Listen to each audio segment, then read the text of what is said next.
Okay, guys, we have about a half hour left of our show. I wanted to do another mock draft for you guys. We did a mock draft yesterday, our first mock draft of the off season. So, guys, I wanted to do another mock draft with you guys today. So we will do another mock draft. Now, yesterday's mock draft was a snake draft. ESPN was the scoring points, and we did a 12-team league. I'm going to change it up now. I'm going to do a 10-team league. So this is going to be a different mock draft than we did yesterday. Yesterday, I was drafting 5th in a 12-team league with ESPN points. Today's mock draft, we will be doing a snake draft. We will be using ESPN scoring, and we will do a 10-team. I will randomize now. We're going to do the mock draft right now. Candyman, you can't join on this one. I'm just going through a mock draft just to explain to you guys how I make my selections. If you guys actually want to join our fantasy league this year or our subscriber survivor pool, make sure you subscribe. Hit that star on your TikTok live screen. Make sure you subscribe right now. So make sure you guys are following us. MVP Metcalf, we will do a mock draft for you guys to join, but make sure you guys are subscribing. We're going to do it for subscribers, so make sure you guys hit that subscribe button on TikTok Live so you can be a part of our fantasy league, you can do mock drafts with us, and you can be a part of our survivor pool. We will do a survivor pool for subscribers throughout the NFL season. If you guys don't know what a survivor pool is, you have to pick a different team to win every single week. We'll see if you guys make it through the year without a loser. So everybody, make sure you're hitting that subscribe button. Now, let's do our mock draft. Let's randomize our order. We're going to pick 8th out of the 10. Yuck. Let's get going, though.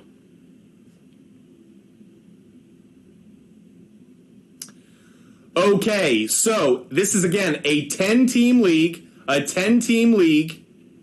And I will be picking 8th. So, looking at who went ahead, McCaffrey, Jefferson, Chase, Chubb, Taylor, Hill, and Barkley were the first 7 players off the board. Actually, have no problem with that. Still plenty of talent left out there. Now, yesterday, I did take Austin Eckler number 1. It's exactly where I'm going to go today, everybody. Still like Austin Eckler. Still like him a lot. Some of you guys may be considering Bijan Robinson at this spot. I'd actually wait. I want to see if, because I'm picking 8th in a 10-team league, can I actually swing it around? I take Eckler first and see if I could get Bijan Robinson in the second round. So I will go with Austin Eckler right here, drafting him. Unfortunately, Bijan Robinson went right before our pick. If Bijan had still been there, I would have taken him. But as I said yesterday, I'm doubling down on my running backs. I want to take 2 running backs, really own that position early in the draft. The next one I'm going to go with, actually, is Ramondre Stevenson. Ramondre Stevenson, he isn't splitting touches with Damian Harris this year. Like I mentioned yesterday, good opportunity to take him with no Damian Harris, Bill O'Brien back. I think it's going to be a good opportunity. So I will take Ramondre Stevenson, and again, doubling down on my running backs. Now, let's look at who the players were selected between my 2 picks. Stevenson, then Kelsey went. No run on tight ends, just the 1 tight end, but we did have a couple of Chiefs taken. Mahomes and Kelsey both off the board. Now, if I had to go in any direction here, I would consider Josh Allen. I would consider him, so just putting that out there. Usually I don't like to take a quarterback with my 3rd overall pick, but is someone that I'm considering. Let's quickly look at the wide receiver position. Garrett Wilson up there, Chris Olave, but the one I actually really like, believe it or not, is Amon-Ra St. Brown. I might take Amon-Ra St. Brown with the 3rd overall pick here. That's a pretty good play. I can double down on my wide receivers, but I'm going to take Amon-Ra St. Brown. A few of you, again, might think this is a little high. I think it's a strong play. Really like him in that Lions offense. Think there's a good opportunity for it. Jorge, your point about never trust a Patriots running back is false. That's a false notion right there. Patriots running backs are good to play when they don't have obvious competition. Sure, when you're in a James White, Shane Vereen kind of world, I actually think that's a time where you don't want to take them. But when they have a true number 1, the Patriots are actually pretty good at feeding their number 1 running back. So I like Ramondre Stevenson this year. He can be a running back. He can also be a receiver. So I like the opportunity there. Candyman likes seeing Olave high in the rankings. I agree with you. That said, let's now look. Tough to take here. I really want to take Lamar Jackson. I talked about him yesterday. I'm going to make the move on it. I'm going to take Lamar Jackson here. Again, might be a little high for a quarterback, but I love the team that I'm building right now. Lamar Jackson, I think, could have an MVP year. Austin Eckler has been a fantasy all-star for the past 2 years. Stevenson, I think, is going to emerge as maybe a top 10, top 8 running back, so getting him as my RB2 is pretty strong. And then Amon-Ra St. Brown is my number 1. I like him, and more importantly, I kind of like the division he's in as well. Bears don't have a great defense. Obviously, the Vikings, god-awful defense. Sure, he'll be facing Jair Alexander when they play the Packers, but I still think Amon-Ra St. Brown could put up good points throughout the season. So, those are my first few picks. Seeing who was taken once I took Lamar Jackson, T. Higgins came off the board. Candyman, I agree with you. Good pick. He is in a contract year, but I wanted to get that quarterback resolved.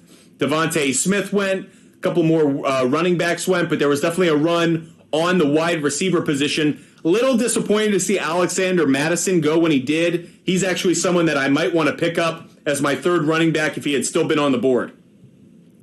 That said, I'm going to double down on the Lions. Jahmyr Gibbs as my third overall running back, I think is a really good play. He's the number 1 running back left. I take Jahmyr Gibbs. I did yesterday. You guys can tell there are certain players that I'm really high on. I drafted them yesterday. I'm going back to them today. Eckler, Gibbs, 2 players I really like. I know that I enter a bit of a bye week hell with week 9, but that's not important because my running backs have 3 different bye weeks. So I'm in a really good position with my running backs if I took Eckler, Stevenson, and Gibbs. Those are 3 guys that are versatile. They could be first down backs. They could be third down backs. They could be red zone backs. So I like all 3 of these guys right here. Good plays, good finds. That's a good roster that we're building so far. Now, let's see who went after. There was, again, bit of a run on running back right after. Mixon Connor, George Kittle. DeAndre Hopkins went. By the way, if you guys haven't checked the odds over the last 24 hours, the Tennessee Titans were I believe it was plus 500 to sign DeAndre Hopkins 2 days ago. They're minus 300 now, so very interesting. Jorge, so you would draft 2 running backs first, and in the third round you would draft Devontae or T. Absolutely, Jorge, that's a really good call, but I will say this. I think the running back position is the most important position to go after. The running back position is critically important. There is no position that produces as many points, that has less depth. Wide receiver, we can find wide receivers. Quarterbacks, you can find quarterbacks. Even tight ends, you can find them. Running back is so hard. Running back is the position that if I had to invest the most amount of draft capital into it early, no brainer, it would be the running back position. Get running backs early, get them often. You would rather have too many running backs and you have to kind of be a good GM and figure out who to start each week than having too few and trying to pick up someone off the waiver wire. I know there may be a few every year where you could stumble into a good waiver wire play, but for the most part, running back is brutally hard to find a good player off the waiver wire. Get stars, lock them in, don't overthink this one. That said, love what was just said. I'm with Amari Cooper here as well. I do like Pacheco. If I wanted it, I would consider going with 4 running backs. As I just mentioned, you can't have enough stud running backs. So to get the starter for the Chargers, the Patriots, the Lions, and the Chiefs, those are going to be 4 decent offenses. Probably the Patriots is going to be the worst one, but Ramondre Stevenson is going to be the number 1 option in that offense, so he is a good play. But if you went with Pacheco, I wouldn't hate it. I actually think it's a decent play. However, I'm going exactly where Jorge's thinking. I'm going exactly where Candyman is thinking. It's Amari Cooper for me on this one. And the reason I'm going with Amari Cooper, if I look at the other wide receivers available, I'm not big on Ayuk.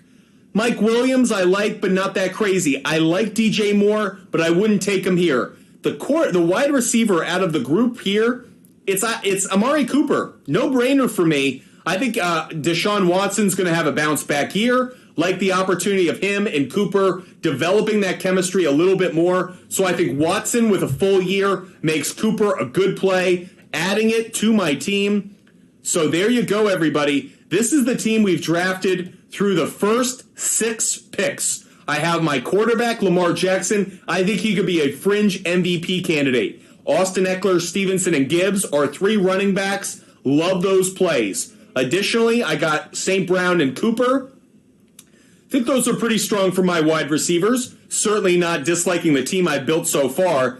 Now we're starting to get into a bit of a tricky spot because who do I want to take? I want to take DJ Moore. I want to take DeAndre Swift. But is it time to go after a tight end? If I'm not going after a tight end right now, I will have with the next pick. So one of my next 2 picks is going to be a tight end. What I would say is, because I know one of my next 2 picks is going to be a tight end, Ingram, Freiermuth, those are both good plays. So I actually think I have a little bit of room. I don't think Ingram and Freiermuth are both going to come off the board in the next, let's say, 4 picks. So I actually am going to risk it. I won't take a tight end right now, and I'm going to go back to the well and try and get another running back. You guys, again, might go, you're crazy, but Fumble Sports. You're drafting so many running backs. Yeah, no kidding. And I'm going to take DeAndre Swift. Now, I know you guys are going to go, but DeAndre Swift is splitting touches with Rashad Penny. DeAndre Swift's going to be the number 1. He's going to be the number 1 running back. He's going to be the primary running back when it comes to passing downs. So I could see him on first. I could see him on third. And again, he's my 4th running back. So really good depth. Here's the only concern. DeAndre Swift, what is his bye week? His bye week is week 10. My running backs have a week 9, a week 11, and a week 5 bye. That fits in perfectly. So DeAndre Swift, again, I'm not drafting him to be my RB2 or my RB3. If I were, wouldn't feel as good about it. But when he's my 4th running back on my team and I'm getting that kind of depth at that position, that's a home run pick. That is a winner for me. So I add DeAndre Swift. And again, you guys may go, hey, but Fumble Sports, too many running backs. No such thing. A number 1 running back is so valuable. Love the opportunity to take Eckler, Stevenson, Gibbs, and Swift in my first 8 picks. No brainer. First 7 picks, love it.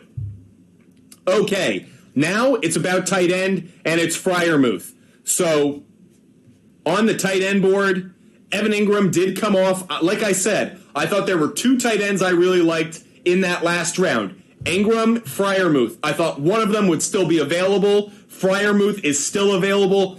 I think Freiermuth's going to have a really good year. I think the Steelers' offense is going to be better than it was last year. But you saw last year, Kenny Pickett and Freiermuth started to develop that chemistry that young quarterbacks need. Find that safety valve that's the tight end, work the middle of the field, work him in the red zone. I like Freiermuth this year, so adding him.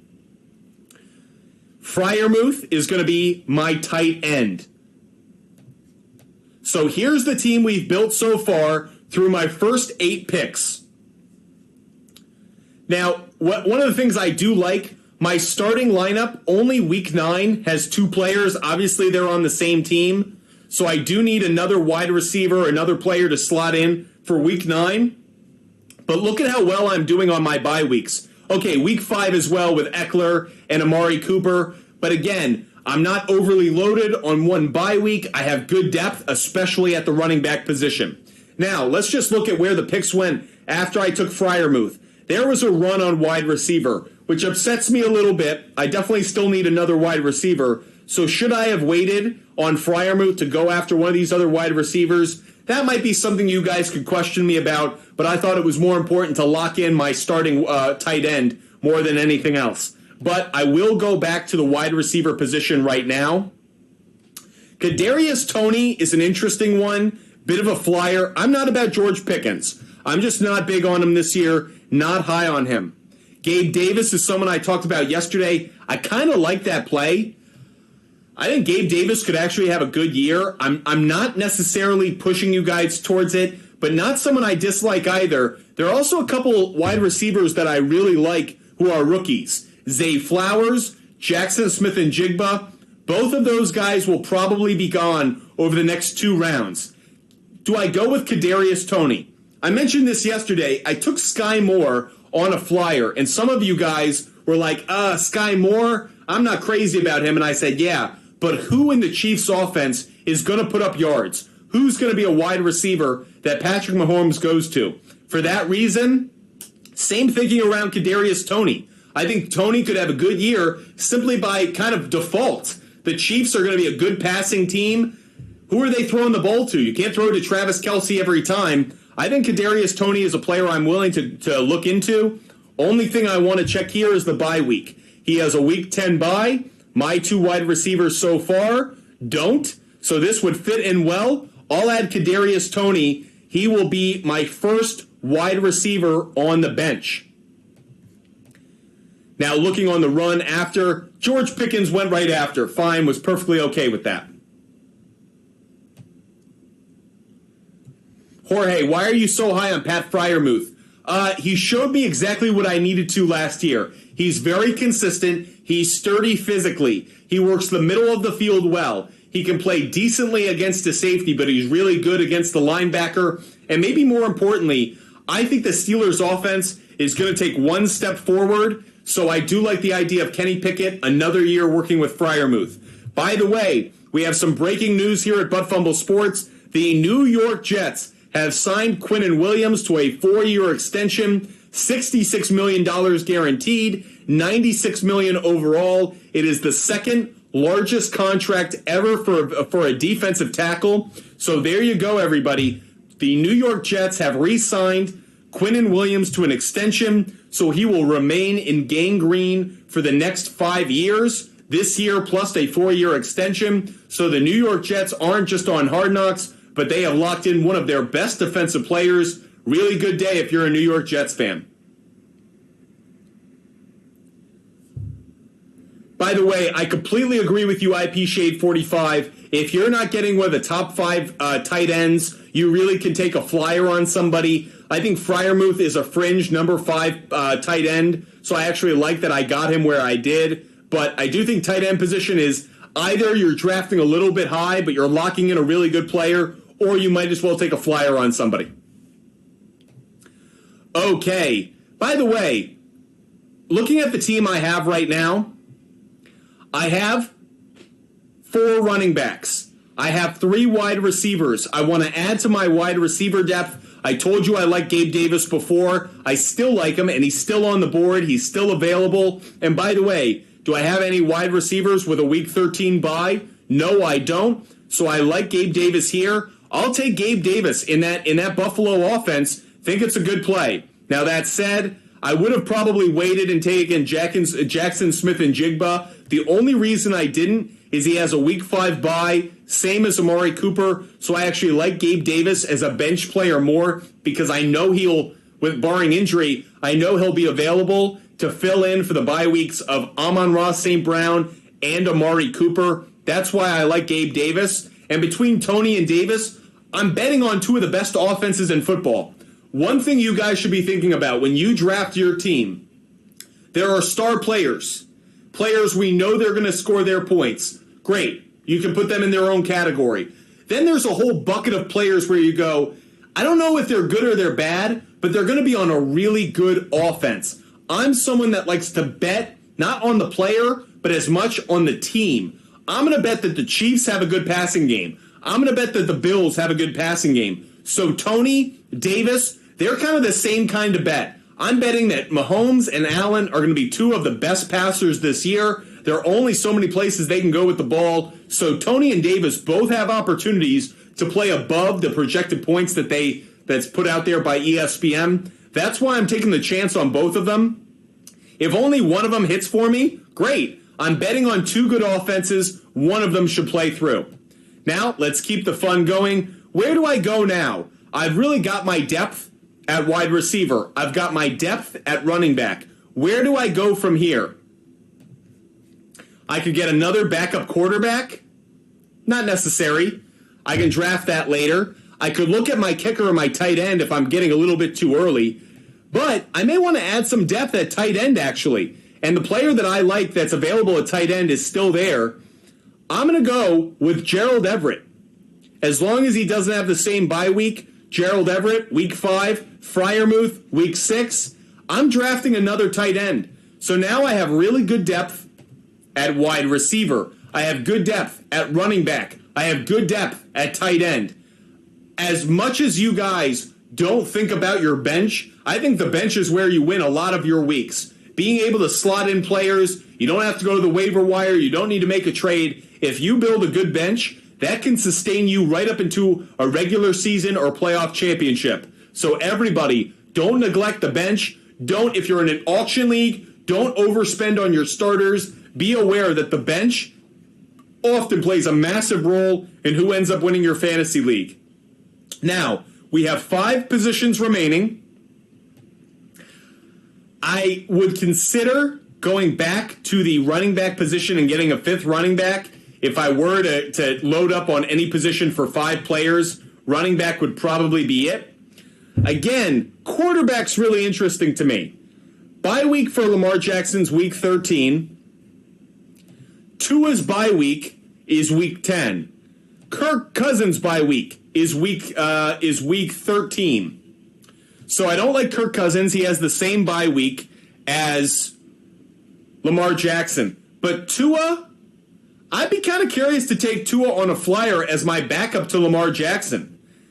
Again, I'd want to see who he's playing in week 13. I want to make sure the opponent that Tua plays in week 13 gives him an opportunity to get a lot of points. But I would consider it. Tua Tagovailoa, you argue, is the 11th best quarterback in the NFL, according to the fantasy rankings. So you're saying I get 2 of the top 10, top 11 quarterbacks on my team? I'd do that. So I know his injury history is a little bit worrisome, but I'm actually making Tua my backup quarterback, locking him in, doesn't have the same bye week as Lamar Jackson. And again, maybe play that off the matchups. If Tua has a matchup against a shit defense, great, you can start him. Otherwise, Lamar Jackson is your write-it-in permanent starting quarterback. So, pretty good roster we're building. Getting close to where we want to draft our kicker and our defense. I do draft those a tick earlier than a lot of people just because I don't want to get shut out. So, let's look at our defense. So, the first defense is available. I'll take the 49ers just like I did yesterday. So for all those who are curious, taking the 49ers defense, locking in what I believe is the number 1 defense in the NFL. So again, defense and kicker might not be valued by a lot of you, but they certainly deliver a lot of points. So if I can lock in the number 1 kicker and the number 1 defense into my lineup, why not? Over two bench players who probably won't get that much playing time anyways, I'll definitely take that. Let's go back now to kicker. Is Justin Tucker there? Yes, he is. I'll take him. I understand he's getting a little bit long in the tooth. Still like him. So I've got the number 1 defense and the number 1 kicker to go with a lineup that features Lamar Jackson, Austin Eckler, Ramondre Stevenson, Amon-Ra St. Brown, Amari Cooper, Pat Freiermuth, Jahmyr Gibbs. It's a really good team right now. Good depth. I'm not overly reliant on any single player. I have a lot of options week to week. That's something I really like. By the way, that's a great point by IP Shade 45. Make sure you guys are aware of how many points you guys get for each reward. So Lamar Jackson, one of the reasons I like him, I think he's going to put up good numbers from a passing standpoint. I still think he's going to be a runner. So I like Lamar Jackson in a number of different ways. Okay, only 2 picks remaining in the mock draft. Where do I go from here? Probably back to the running back position. Again, I'll probably take a flyer on somebody. Chuba Hubbard is someone that I would consider here. I already have Ramondre Stevenson, so I actually would consider taking Pierre Strong, and that's what I'm going to do. So the reason I'm doing this, and this goes to you haters, by the way, for all those who are like, don't take a Patriots running back, get depth. Get a backup running back. If you can, get the backup running back. If Ramondre Stevenson goes out with injury, I have Pierre Strong. So when you hit these final two positions on the bench, you may want to take someone who, if the starter gets hurt, you don't need to be scrambling to the waiver wire. You already have him on the team. So that's why I just took Pierre Strong. Probably a bad pick for a lot of you guys, but I'm doing it because I'm playing to a strategy. Additionally, let's look at wide receiver. Kind of same idea. Donovan Peoples-Jones. I'm getting the backup to Amari Cooper. So the reason I'm making these two moves to fill out my bench is it doesn't negatively impact my overall team when it comes to bye weeks. I have players that can fill in for those other starters. But let's say Amari Cooper gets hurt. Donovan Peoples-Jones would vault to the number one. If I like Ramondre Stevenson but he gets hurt, Pierre Strong becomes the number one. So with those final two picks of a draft, you're really looking for players that are going to complement what you already have. You're not going to get any studs. You're not going to get any diamonds in the rough at that point. You're going to get someone who, if the starter gets hurt, they get inserted into that number one starting position. I kind of want to do the same. So that's my roster. Let's see how it grades me. It has me pretty low. It does not like my team at all. Let's see number 9. Wow, number 9 did well. Allen, Henry, Robinson, Wilson, Hopkins. Wow, that's a pretty good team. And Jets defense, no wonder they like that team. Hurts, Connor, White. No, that team's dog shit. Don't like that team. Overloaded. But anyways, they didn't like my team. I like it, though. I think that's a pretty good roster. So let us know what you guys think. Let us know if you like the fantasy team that we just drafted. We will throw this mock draft up on our YouTube page once the show concludes.